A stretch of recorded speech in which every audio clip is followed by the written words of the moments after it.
Subscribe कीजिए अशमास kitchen को और बेल आइकन को दबाइए सबसे पहले लेटेस्ट वीडियोस देखने के लिए।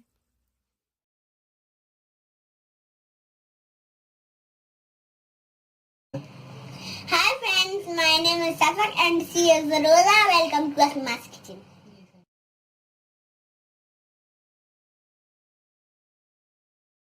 मटन चाप बनाने के लिए हमने 1 किलो ये चाप ली है। ये इस तरह की चाप ली है। 1.5 टेबल स्पून अदरक और लहसुन का पेस्ट लिया है। 1 टीस्पून हमने भुना हुआ कुटा हुआ जीरा लिया है।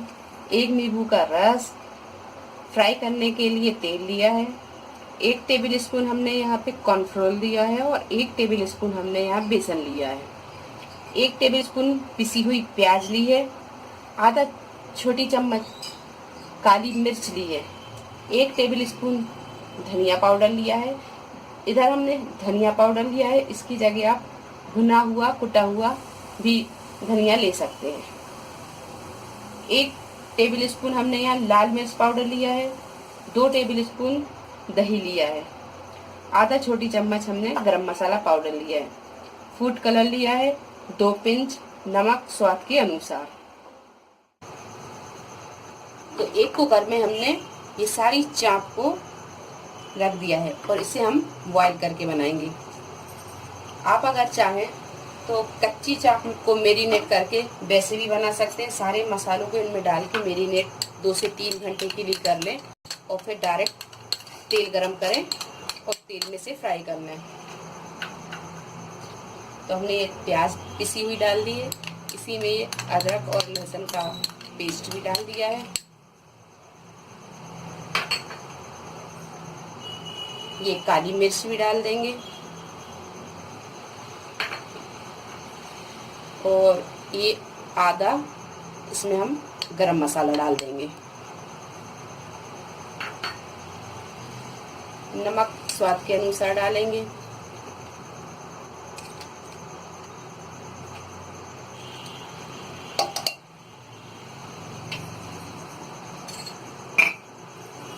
और ये 1 कप हम इसमें पानी डाल देंगे।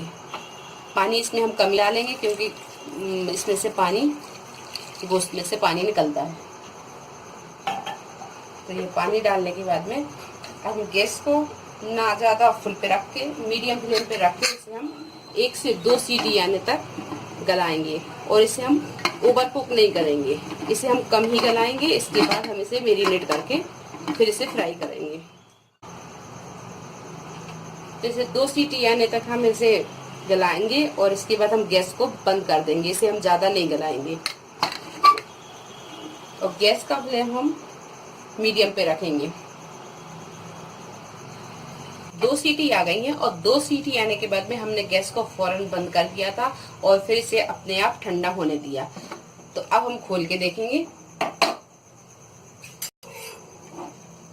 ये देखिए, ये चाप बहुत ज़्यादा गली नहीं है और बहुत ज़्यादा ये कच्ची भी नहीं है। तो अपने लिए ऐसे ही चाप अब हमको चाहिए थी। ये देखिए, ये बिल्कुल भी ज़्यादा नहीं गली है। अब हम क्या करेंगे, ये जो एक्स्ट्रा पानी है फुल फ्लेम पे गैस को चालू करेंगे और इसका पानी हम सारा सुखा देंगे।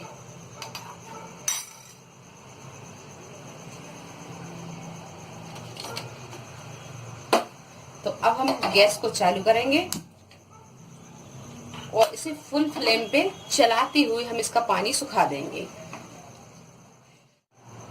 तो ये चाप का पानी जो था इसे हमने पूरा सुखा दिया है और इस पानी को सुखाने में हमने 10 से 15 मिनट लगे हैं। ये पानी सारा सूख गया है, ये देखिए। और ये चाप भी बहुत ज़्यादा कुक नहीं हुई है। तो हमें इतनी ही चाप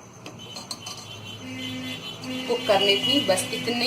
ये ज़्यादा कुक नहीं है, इतनी ये परफेक्ट है। अब हम इसे एक बाउल में ट्रांसफ़र करेंगे और इसे मेरीनेट कर देंगे फिर।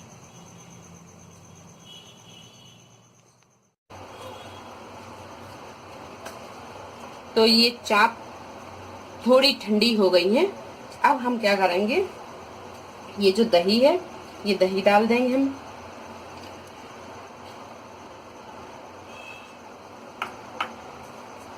और इसी में हम ये गरम मसाला डाल देंगे।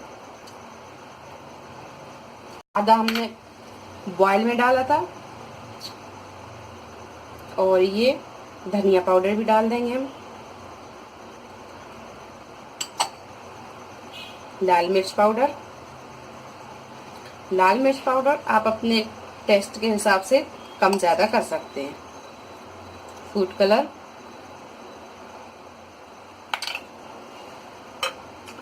भुना कुटा जीरा, नींबू का रस, और सॉरी मैं आपको ये कसूरी मेथी बताना भूल गई थी, तो 1 चम्मच हमने ये कसूरी मेथी भी ले ली है, तो ये कसूरी मेथी भी चली जाएगी इसमें। नमक हम पहले इसमें डाल चुके हैं, तो नमक हिसाब से ही डालेंगे। इसमें नमक अपने हिसाब से डालेंगे ताकि ये ज्यादा ना हो, तो हम इसमें टेस्ट के हिसाब से अपना नमक डाल देते हैं। और ये डाल देंगे हम 1 चम्मच बेसन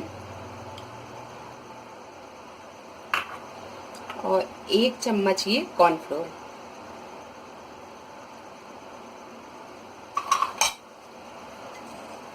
और 1 चम्मच के करीब हम इसमें तेल डाल देंगे।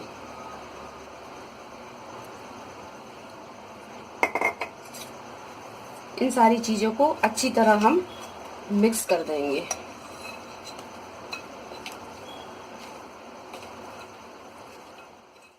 तो ये सारी चीजों को हमने मिक्स कर लिया है। अब हम इसे आधा घंटे मेरिनेट होने रखेंगे। आधा घंटे के बाद में हम इसे डीप फ्राई करेंगे। तो आधा घंटे बाद हम इसे डीप फ्राई करेंगे। इसे आधा घंटे के लिए हम छोड़ देते हैं। आधा घंटा हो गया है और ये बहुत अच्छे से मेरिनेट हो चुका है। अब हम इसे डीप फ्राई करेंगे।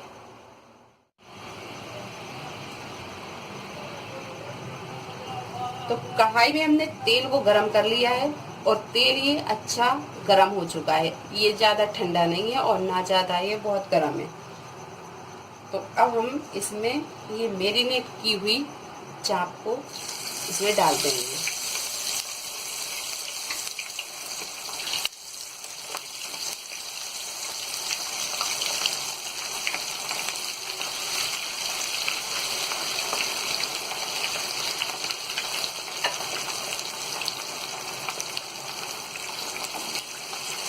तो ये हमने 4 चाप को डाल दिया है और इसे अब हम अच्छी तरह फ्राई कर लेंगे।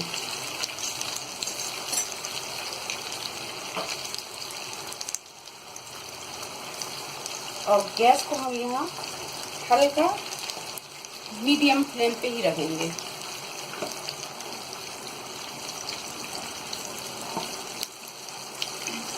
तेल का आप जरूर ध्यान रखें। तेल को आप अच्छा ही गर्म करें, ज्यादा ठंडे तेल में इसे ना तलें।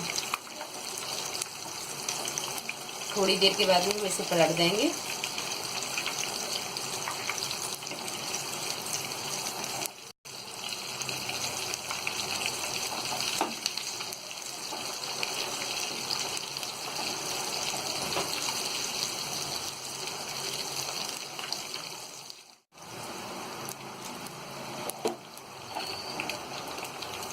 तो ये देखिए चाप ये फ्राई हो गई है और ये बहुत अच्छी फ्राई हो गई है। ये देखिए मैं आपको दिखाती हूँ। ये बहुत ही क्रिस्पी और अच्छी फ्राई हुई है। इसी तरह हम ये चापों को फ्राई कर लेंगे। अब हम इसे एक टिश्यू पेपर पे एक प्लेट पे निकालते जाएंगे। इसका तेल इस तरीके से हम निकाल देंगे। तो फिर इसे हम एक प्लेट पे इस तरह निकालते जाएंगे।